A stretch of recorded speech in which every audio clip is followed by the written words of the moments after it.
সহজ উপায় কিভাবে গোলাপ পেইন্টিং করা যায় সেটাই আজকে আপনাদের সাথে শেয়ার করব। তো সবাই আমার সঙ্গে থাকবেন। আসসালামু আলাইকুম। প্রথমে আমি এটার বেসটা দিয়ে নিচ্ছি একটা হালকা গোলাপি কালার দিয়ে, এরপর একটু গাঢ় কালার দিয়ে গোলাপগুলো আর্ট করব।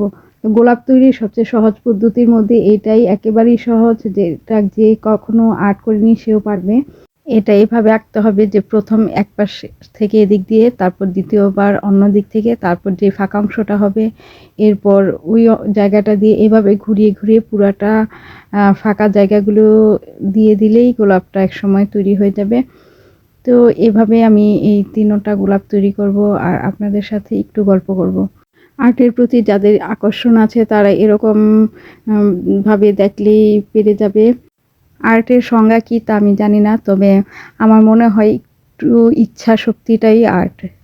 যে মনের ইচ্ছা, প্রবল ইচ্ছা থাকবে সেই আর্ট করতে পারবে।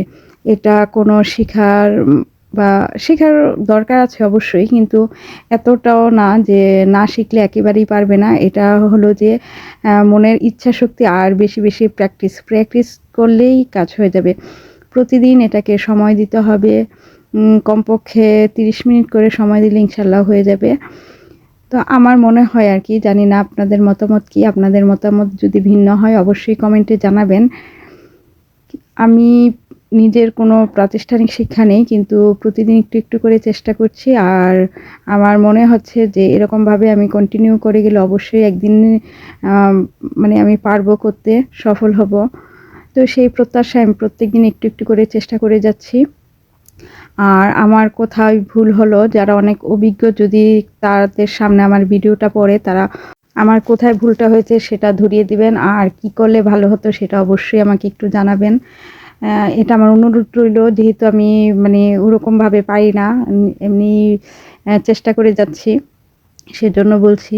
আমার মনে হয় আর্টের মধ্যে সিনারি আর্ট করাটা যত সহজ, আর ফুলগুলো আর্ট করা তার চেয়ে অনেক বেশি কঠিন। আমি মোটামুটি যাই কয়েকটা সিনারি তৈরি করেছি, কিন্তু আজকে এই ফুলটা তৈরি করতে যেয়ে আমার মনে হচ্ছে এটা বেশ কঠিন। যাই হোক, চেষ্টা করে যাচ্ছি। এই কঠিনটাকে আমি কন্টিনিউ চেষ্টা করে যাব। ইনশাল্লাহ আমি আশা রাখি পারবো, সফল হব। কারণ আমি এরকম একটা মানুষ যে যেটা মনে হয় যে করব আমি সেটা অনেক ধৈর্য সহকারে সময় নিয়ে চেষ্টা করতে থাকি। তো অবশ্যই আমার ওই জিনিসগুলো একসময় হয়ে যায়। তো আমি আশা রাখছি যে এটা দিয়েও একসময় আমি সফল হব।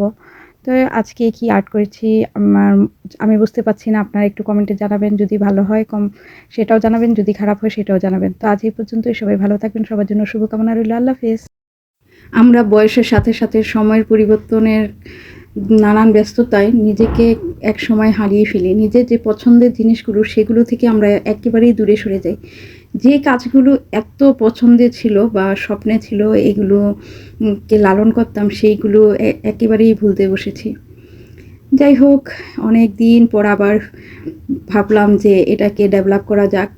একটা সময় ছিল যে প্রতিদিন কমপক্ষে 1 ঘন্টা 2 ঘন্টা এরকম আর্টের পিছনে ব্যয় করতাম, কিন্তু মাঝখান দিয়ে প্রায় হয়তো বা 12-15 বছর হয়ে যাবে, এর মধ্যে আমি কখনো ড্রয়িংই নিয়ে বসিনি।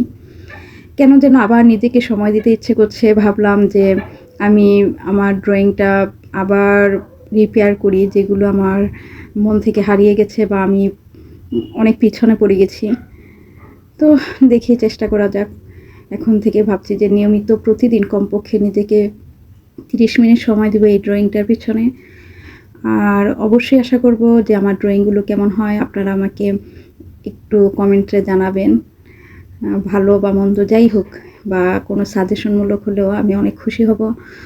আমি সময়ের সাথে সাথে অনেক দেরিতে হলেও বুঝেছি যে পছন্দের জিনিসগুলো কখনো মুছে যায় না। যা পছন্দের থেকে যায় এগুলো মনে সুপ্ত থাকলেও একসময় আবার জাগ্রত হয়। আর্ট এরকম একটা জিনিস আপনার মনকে অনেক ভালো করে দেয়। আপনার যদি মন খারাপ থাকে তখন যদি একটা ড্রয়িং নিয়ে বসবেন, মনের অজান্তেই কাজ করতে করতে একসময় মনটা অনেক ভালো হয়ে যায়।